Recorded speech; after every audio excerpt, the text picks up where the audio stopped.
ఎంత బాగుంటుందంటే అసలు మీరు ఆహ్, ఈ 30 డేస్ ఛాలెంజ్ ఫాలో అయిన తర్వాత మీరే అంటారనమాట. ఎలా ఉంది ఏంటి అనేది. ఓకేనా? అయితే ఎప్పుడు కూడా వెయిట్ లాస్ ఛాలెంజ్ చేంజ్ చేసినప్పుడు అయితే మీరు ఏం చేస్తారంటే కొంచెం ఆకలేస్తా ఉంటుంది కదండీ! ఆకలేసినప్పుడు ఫ్రూట్స్ తినండి. ఒకవేళ జ్యూసెస్ తాగండి. అలా మీరు కంపెన్సేట్ చేసుకోననమాట. అలాగా. కానీ కడుపు మార్చుకొని మాత్రం అస్సలు ఉండకండి. నేను చెప్పే ఈ ఫుడ్స్ తినండి. నేను అవే తింటున్నాను. ప్రతి ఒక్కటి ఇంక్లూడ్ చేస్తున్నాను. ప్రతి ఒక్కటి ఇంక్లూడ్ చేస్తున్నాను అనమాట. ఒకవేళ మీకు ఆకలేసినట్లయితే మీరు బటర్ మిల్క్ కానివ్వండి, లేకపోతే ఫ్రూట్ జ్యూసెస్ కానివ్వండి, ఫ్రూట్స్ కానివ్వండి తినండి, పర్లేదు. యాపిల్ కానివ్వండి, గోవా కానివ్వండి, లేకపోతే షుగర్ కేన్ జ్యూస్ కానివ్వండి, అలా తినండి అనమాట. అలా డ్రింక్ అనేసి తాగండి. అలా ఉన్నట్లయితే పర్ఫెక్ట్గా మన డైట్ అనేది మెయింటైన్ అవుతుంది. ఇంకొక చాలామంది ఏం చేస్తారంటే వెయిట్లో ఒక 3 డేస్ 5 డేస్ అలా చేసేసి మళ్ళీ స్కిప్ చేసి మళ్ళీ స్టార్ట్ చేస్తారు. అలా ఎప్పుడు చేయొద్దండి. ఒకవేళ అన్లెస్ అండ్ అంటిల్ మీరు ఎమర్జెన్సీ సిచ్యువేషన్లో ఉన్నారు అంటే తప్ప మీరు అలా స్కిప్ చేయకండి. ఎందుకు అంటున్నానంటే అలా స్కిప్ చేయడం వల్ల మన బాడీ అనేది ఏమవుతుందంటే వెయిట్ లాస్ అనేది ఆగిపోతుంది అనమాట. సపోజ్ ఈరోజు ఒక 5 డేస్కి 1 కేజీ తగ్గామనుకోండి, మళ్ళీ ఒక 3 డేస్ గ్యాప్ ఇచ్చామనుకోండి, ఏమవుతుంది మళ్ళీ ఏమవుతుందంటే ఎక్సర్సైజ్ అవన్నీ ఉండవు కదా. ఇప్పుడిప్పుడే చేంజ్ అయ్యే బాడీని మళ్ళీ మనం ఇంతకుముందు బాడీ లాగా చేంజ్ చేయాల్సి వస్తుంది అనమాట. అంటే రొటీన్ మళ్ళీ అట్లా రొటీన్ అనేది స్కిప్ అవుతే కొంచెం కష్టం అవుతుంది. ఒక 1 మంత్ స్ట్రిక్ట్గా ఫాలో అయితే ఏమవుతుందంటే ఒక 3 కేజీస్ తగ్గినట్లయితే బాడీ అనేది ఎలా మెయింటైన్ అవ్వాలి ఏంటి అనేది నేను చూసుకుంటాను, నేను చెప్తాను అనమాట. అలాగే చెప్పాను కదా 85 82 ఉన్న నేను 57కి వచ్చాను. అంటే నేను ఇంటర్లో కానివ్వండి చిన్నప్పటి నుండి 55 53 54 అదే వెయిట్ మెయింటైన్ చేశాను. సో ఇంకా ఇంటర్ నుండి అయితే కన్సిస్టెన్సీ ఇంకా 56 57 55 టు 57 కేజెస్ అనమాట. ఇంకా అయితే అలాగే మెయింటైన్ చేయాలంటే కొంచెం మనం ఎక్సర్సైజ్ అనేది కంపల్సరీ మీరు డైట్లో కానీ diet exercises and also healthy life style అనేది ఈ 3 మెయింటైన్ చేసినట్లయితే ఇంకా ఆరోగ్యం మీ సొంతం. ఓకే అండి, ఆలస్యం చేయకుండా మనం ఈ హెల్తీ ఈరోజు ఏం తీసుకున్నాను, ఎలాంటి ఫుడ్ తీసుకున్నాను అనేది చూడాలనుకుంటున్నారా? అయితే చూసేయండి. ఈరోజు మార్నింగ్ వచ్చేసి చెప్పాను కదా, ఇందాక స్ప్రౌట్స్ తీసుకున్నాను అనమాట. ఆ స్ప్రౌట్స్ అయితే తీసుకున్నాను. అన్ని మిక్స్డ్ సలాడ్స్ అనమాట. మనకి ఏం ఆకలేదండి, జ్యూస్ తాగాను. జ్యూస్ ఏంటో తెలుసా, ప్రతిరోజు కూడా మోస్ట్లీ నేను పుదీనాను కొత్తిమీర జ్యూస్ తాగుతాను అనమాట. అది హెల్త్కి చాలా మంచిదండి. అందుకే అది ఈవినింగ్ వచ్చేసి మారుస్తూ ఉంటాను అనమాట. అలా అయినా మార్చవచ్చు, మార్నింగ్ వచ్చేసి కూడా మార్చవచ్చు. ఈరోజు అయితే పుదీనాను కొత్తిమీర జ్యూస్ తీసుకున్నాను. అయితే నేను ఎందుకు చూపించలేదో తెలుసా, ఈరోజు కానీ డే 2 కానీ డే 3 కానీ ఎందుకు చూపించలేదంటే అదే జ్యూస్ రోజు ఏం చూపించాలి అని చూపించలేదు. మీకు ప్రాబ్లం లేదక్క ఓకే అంటే మాత్రం అదే జ్యూస్ రోజు ఏం తీసుకుంటున్నానని కంపల్సరీ చూపిస్తాను మీకు ఒకవేళ కావాలంటే. అదే అయితే రోజు తీసుకున్నాను అనమాట ఈరోజు కూడా. ఓకే అండి, అది తీసుకొని మొలకలు తీసుకున్నాను. ఇప్పుడు వచ్చేసి ఏంటి అంటే మిల్ మేకర్ అనమాట.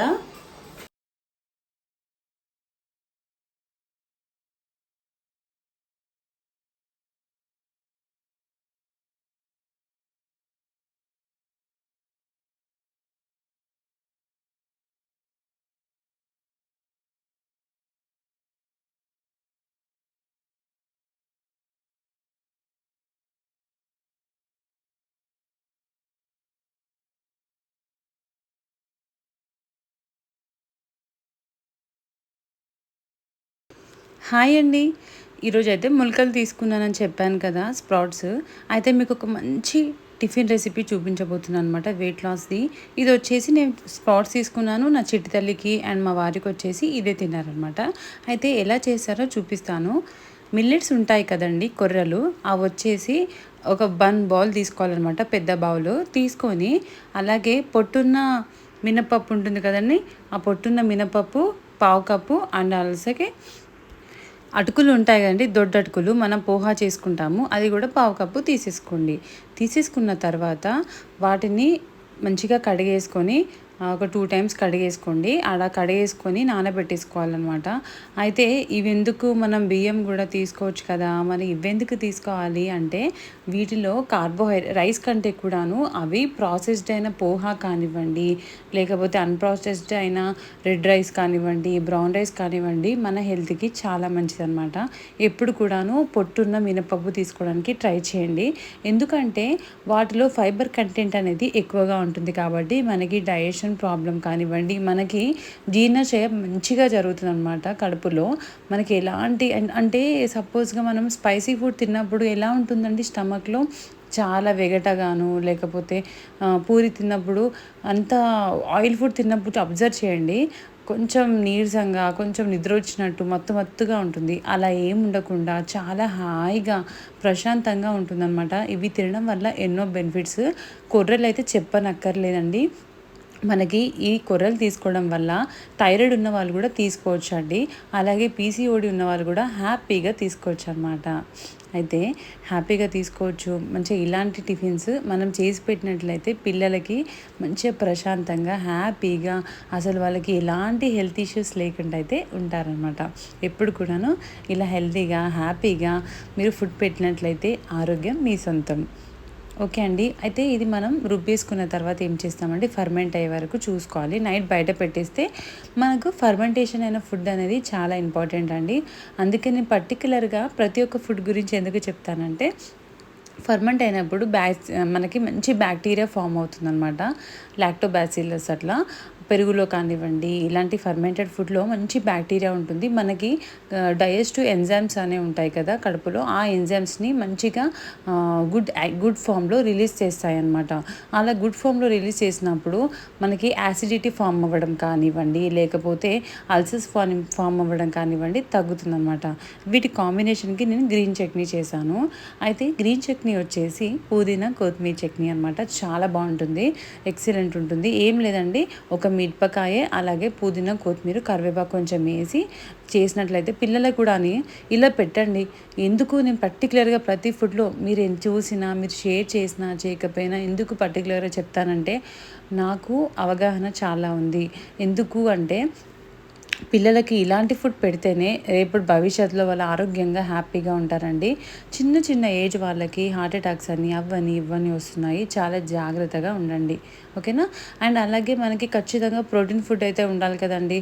టిఫిన్లో కూడా కాస్తంత ప్రోటీన్ దొరికింది కదా మినపప్పుతో, మరి లంచ్లో కూడా ఉండాలి కదా. అందుకోసమని ఈరోజు మిల్ మేకర్ అనమాట. మిల్ మేకర్ అయితే సోయా చాలా మంచిదండి. అసలు నేనైతే ఒక ఇంటర్లో ఉన్నప్పుడు అండి మిల్ మేకర్ వండితే మటన్ కర్రీ వండారు అని తినేదాన్ని అనమాట. అంటే హాస్టల్స్లో పెట్టారు కదా, అది గుర్తొస్తుంది నాకు. ఇది నిజంగా కూడాను మనకి వండినట్లయితే సేమ్ మటన్ లాగే ఉంటుందన్నమాట. అంత బాగుంటుంది మరి. అయితే కొంచెం వేనీళ్ళలో కడిగేసి మళ్ళీ అదే కడిగేసి వేనీళ్ళలో పెట్టినా పర్లేదండి. ఫ్రెష్గా మనకి స్టోర్ బాట్ అయితే మంచిగా వేనీళ్ళలో నానబెట్టేసుకొని స్క్వీజ్ చేసుకోవాలి. కాసేపే ఉంచి స్క్వీజ్ చేసుకున్నట్లయితే మెత్తగా ఉంటాయి. అలాగే చాలాసేపు పెట్టొద్దండి. చాలాసేపు పెడితే ఏమవుతుందంటే మనకి అది గట్టిగా అయిపోతుంది అనమాట. మెత్తతనంతో పాటు గట్టిగా అయిపోతుంది. సో ప్రాసెస్లోకి వెళ్ళిపోదామా. మటన్ అనమాట, ఇప్పుడు special mutton soya chunks curry ఎలా చేసేద్దామో చూసేయండి. అయితే బాండి పెట్టేసుకొని మనకి ఆయిల్ చూసారు కదా, చాలా తక్కువ వాడతాను అనమాట నేను. ఈరోజే కాదండి, ప్రతిరోజు, అంటే ఎక్సెప్ట్ నాన్ వెజ్. ఎందుకంటే ఇంట్లో వాళ్ళు తిట్టుకోవద్దు కదా మరి మనల్ని.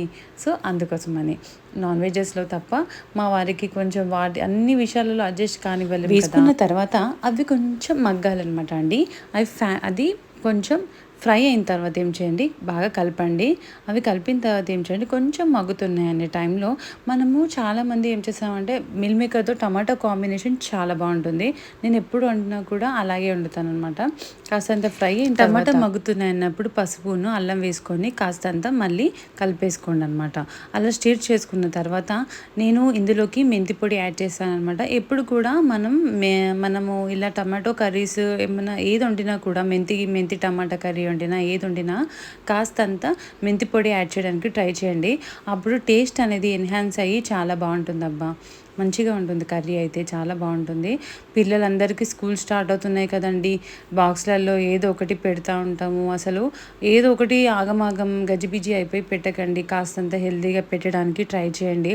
ఎందుకంటే ఇంట్లో వాళ్ళ ఆరోగ్యం, మన ఆరోగ్యం మన చేతుల్లోనే ఉంటుంది, లేడీస్కి ఎస్పెషల్లీ. అలాగా అయితే మెంతి పొడి వేసినాక కాస్తంత కారం కూడా వేసాను, అప్పుడే వేసేసి ధనియాల పొడి వేసేసి, అయితే ఎప్పుడు ఏ కర్రీ వండినా కూడా కర్రీ లీవ్స్ అయితే యాడ్ చేశానండి నేను. ఎందుకంటే కర్రీ లీవ్స్ తినడం వల్ల మనకి ఐసైట్కి కానివ్వండి, హెయిర్కి కానివ్వండి చాలా మంచిదన్నమాట. సో అలాంటి మంచి ఇన్ఫర్మేషన్, అలాగే మంచి మంచి బెనిఫిట్స్ ఉన్న తర్వాత మనం వాటిని తినకుండా ఉంటే కొంచెం కష్టం కదా. సో మనమైనా తినొచ్చు, పిల్లలకు కూడా అలవాటు చేయండి ఇలాగే హెల్తీ ఫుడ్ పెట్టడానికి. చూసారు కదా, చూస్తేనే నోరు ఊరిపోతుంది, అంత బాగుంది. టేస్ట్ అయితే చాలా బాగుంటుందండి. తగినంత సాల్ట్ అయితే వేసుకున్నాను. అలాగా ఒకవేళ మీ అందరికీ ఎవరికైనా ఈ వీడియో చూసే వాళ్ళకి థైరాయిడ్ ఉంది అని అనుకుంటే స్కిప్ చేయండి అబ్బా. సోయా కొంచెం క్వాంటిటీలో తినండి ఎప్పుడో ఒకసారి, రెగ్యులర్గా అయితే తినకండి. ఎందుకంటే అది తినడం వల్ల ఏమవుతుందంటే మన థైరాయిడ్ హార్మోన్ అనేది కొంచెం ఎక్కువగా స్టిమ్యులేట్ అవుతుంది అనమాట. అలాగే థైరాయిడ్ అని చాలామంది ఎలా తగ్గించుకున్నావక్క అని అడిగారు. నాది కొంచెం మైన్యూట్లో ఉండే అండి. ఒక 3 months కొంచెం కష్టపడ్డాను అనమాట, చాలా దాంతో పోరాడాను, తగ్గింది. అయినా ఇప్పుడు కూడా వెళ్ళి టెస్ట్ చేయించుకోవాలన్నమాట. రీసెంట్గా చేయించుకోలేదు, చేయించుకొని ఒకవేళ ఉంది అంటే ఒక మంచి టిప్ చెప్తాను నెక్స్ట్ వీడియోలో. ఎవరికైనా ఉంది థైరాయిడ్ ఉందక్క అంటే, చాలామంది అప్పుడు అడిగారు లాంగ్ వీడియోలో. మళ్ళీ ఒకసారి మీకు కావాలంటే కామెంట్ సెక్షన్లో చెప్పండి. నాకు ఎప్పుడు కూడా ప్లేటింగ్ చాలా ఇంపార్టెంట్ అండి. రైస్ కొంచెం క్వాంటిటీ తక్కువ పెట్టుకొని మంచిగా హ్యాపీగా, ఈరోజు వచ్చేసి వైట్ రైస్ అనమాట. అలాగా ఎందుకంటే వైట్ రైస్ కాంబినేషన్తో బాగుంటుంది మిల్ మేకర్ అని వైట్ రైస్ పెట్టేశాను అనమాట. And boiled egg, proteins, biotin అనేది చాలా ఉంటుంది కదండి. పిల్లలకి రెగ్యులర్గా మీ దగ్గర మంచిగా నాటుకోడి అవి ఉంటాయి కదండి, ఎగ్స్ అవి ఉన్నట్లయితే పెట్టండి, పిల్లలకి చాలా మంచివి హెల్త్కి. అలాగే సలాడ్ అనేది కంపల్సరీ ఉండాలి. ఎందుకంటే చెప్పాను కదా, మనకి మంచి ఫైబర్స్, మంచి డైజెషన్ ప్రాబ్లం ఉన్నా కూడా హ్యాపీగా తినొచ్చు అనమాట. ఇలాగ మనము కీర దోసకాయ కానివ్వండి, ఏమైనా సలాడ్స్ పెట్టుకున్నట్లయితే. ఇక్కడ వచ్చేసి అయితే ఈవినింగ్ అనమాట. అబ్బబ్బా నా ఫేవరెట్ అనమాట అండి, ఈ ఫేవరెట్ అంటే ఫేవరెట్. మా వారికి అయితే తెగ నచ్చేసింది. ఏంటో చెప్పనా, మ్యాంగో తీసుకున్నానండి. కానీ తప్పుగా అనుకోకండి, నేనైతే మ్యాంగో కట్ చేసుకుంటూ తినేస్తానండి. మీరు కూడా అలాగే తినేస్తారా? నాకైతే మ్యాంగో అంటే ఫుల్ ఇష్టం అండి. కాకపోతే వేడి చేస్తుందని భయం. యాక్చువల్గా 1 hour ముందు నానబెట్టేసుకున్నాను వాటర్లో. కానీ మనకి కొంచెం ఉంటుంది కదా, అబ్బో పింపుల్స్ వస్తాయా ఏంటి, వేడైతే చేస్తుంది అనమాట. సో కట్ చేసుకుంటూ అలా నేను కూడా లాగిచ్చేస్తాను అనమాట. మా వారికి పొట్టిదానికి ఇచ్చాను. అయితే ఇప్పుడు రెసిపీలోకి వెళ్ళిపోదామండి. ఒక 1 మ్యాంగో తీసేసుకోండి, ఇలా పీసెస్గా కట్ చేసుకోండి. అంటే ఈ షేప్ అని కాదండి, చిన్న క్యూబ్స్ లాగా కట్ చేసుకొని మిక్సీ పట్టేసుకోవాలన్నమాట. అయితే మ్యాంగోస్ సీజనల్ ఫ్రూట్ ఉన్నప్పుడు తీసుకుంటే ఏంటంటే వాటికి మంచి విలువలు ఉంటాయన్నమాట అండి. అంటే మంచి బెనిఫిట్స్ ఉంటాయి, అవన్నీ కూడా మనకు అందుతాయి అన్నమాట. వేడి చేస్తుంది అది ఇది అని అస్సలు అనుకోకండి. వేడి పక్కన పెట్టేస్తే వేడి తగ్గడం ఈజీ అండి. మంచిగా వాటర్ ఇంటేక్ తీసుకొని మజ్జిగ తాగి కాస్తంత మన వాటర్ ఎక్కువ తీసుకున్నట్లయితే వేడి అనేది అస్సలు చేయదన్నమాట. అలాగే కొంచెం తినే ముందు వాటర్లో కనుక మ్యాంగో పెట్టినట్లయితే మనకి ఫైటిక్ యాసిడ్ అనేది ఉంటుంది మ్యాంగోలో, అది వచ్చేసి రిలీజ్ అయిపోతూ ఉంటుంది అనమాట. దాని యొక్క ఇంపార్టెన్స్ తగ్గిపోతుంది. సో అప్పుడు మనకి కడుపులో చల్లగా ఉంటుంది, వేడి అనేది తక్కువగా చేస్తుంది అనమాట. అయితే మ్యాంగో అనేది ఇలా మనం పీసెస్లో కట్ చేసుకొని ఒక బౌల్లో తీసేసుకోవాలి. దాన్ని మనం ఏం చేయాలంటే మిక్సీ పట్టేసుకోవాలి జార్లో వేసి. అలాగే బాదం తీసుకోండి, నేను 15 to 20 బాదం తీసుకొని పిస్తా తీసుకున్నాను. అది అంజీర్ మన ఆప్షనల్ అనమాట. వీటిలోనే చియా సీడ్స్ తీసుకున్నానండి. చియా సీడ్స్ రెగ్యులర్గా తీసుకోండి అబ్బా 30+ ఉన్నవాళ్ళు. ఎందుకంటే కాల్షియం డెఫిషియన్సీ ప్రాబ్లంతో ప్రతి ఒక్కరు బాధపడుతున్నారు ఈ రోజులలో. మనం ఇలా చియా సీడ్స్ తీసుకోవడం వల్ల మనకి బోన్ డెన్సిటీ అనేది హ్యాపీగా హెల్తీగా ఉంటుందన్నమాట. అంటే మోర్ పొటెంట్ ఉంటుంది. పొటెంట్ అంటే ఏంటంటే మనకి చిన్న వయసులోనే కాళ్ళ నొప్పులు అనేవి రావు. సో చియా సీడ్స్ కానివ్వండి, కరివేపాకు కానివ్వండి, అసలు స్కిప్ చేయకండి, కంపల్సరీ తీసుకోండి, ఓకేనా. అలాగే చియా సీడ్స్తో పాటు మీకు నువ్వుల లడ్డు అవన్నీ ఉంటే కుదిరితే ఇంట్లో చేసి పెట్టుకోండి. ఈ రెసిపీలోకి వెళ్ళిపోతే నేను స్క్వీజ్ చేసుకున్నాను, మిక్సీ పట్టేసుకున్నాను కదా మ్యాంగోని, అది వచ్చేసి గ్లాస్లో ఫస్ట్ పోసేసుకొని చియా సీడ్స్ కూడా ఒక 2 స్పూన్స్ వేసుకున్నాను. అలాగే ఇదేం మిక్చర్ అనుకుంటున్నారా, ఇందాక బాదం తీసాను కదండి తొక్క తీసినవి, అవి వచ్చేసి మిక్సీలో పెట్టానన్నమాట. అవే మళ్ళీ ఇందులో పోసేస్తున్నాను. అయితే మనకి ఎలాంటి షుగర్ అనేది యాడ్ చేయమండి ఇందులో. మనకి మ్యాంగోనే చాలా స్వీట్ అండ్గా ఉంటుంది కాబట్టి ఎలాంటి షుగర్ అనేది యాడ్ చేయము. అయితే చియా సీడ్స్ వచ్చేసి ఒక 2 అవర్స్ ముందు నానబెట్టేసుకున్నాను. ఎందుకంటే అవి ఉబ్బుతాయి కదా, అప్పుడే వాటి టేస్ట్ అనేది ఎన్హాన్స్ అవుతుంది. అలాగే కట్ చేసిన పీసెస్ కూడా ఉండే అనమాట కొన్ని, అవి కూడా పైన పెట్టేసి నేను పిస్తా ఉన్నాయి కదండి, పిస్తా వేసేసుకున్నాను. ఎంత బాగుంటుందో తెలుసా, అసలు ఎమ్మి ఎమ్మి ఉంటుంది. అసలు ఒక్కసారి ట్రై చేయండి. పిల్లలకి స్కూల్ నుండి రాగానే మమ్మీ ఆకలి ఆకలి అంటారు కదా, మంచిగా నో డౌట్ అండి ఇది పెట్టేసేయండి, హ్యాపీగా తినేస్తారు. చాలా బాగుంది మమ్మీ అని కాంప్లిమెంట్ కూడా ఇస్తారనమాట. చాలా పోషకాలు ఉంటాయండి. పిజ్జాస్, బర్గర్స్ అవన్నీ పెట్టే బదులు మనం ఇలా ఫుడ్ పెట్టినట్లయితే పిల్లలకి మంచిగా ఆరోగ్యంగా ఉంటారు, హెల్తీగా ఉండి అదేవిధంగా చదువుకోవడం కూడా బాగా చదువుకుంటారు. ఓకే అండి, వీడియో నచ్చితే తప్పకుండా లైక్ చేసి, షేర్ చేసి, సబ్స్క్రైబ్ చేసుకోండి.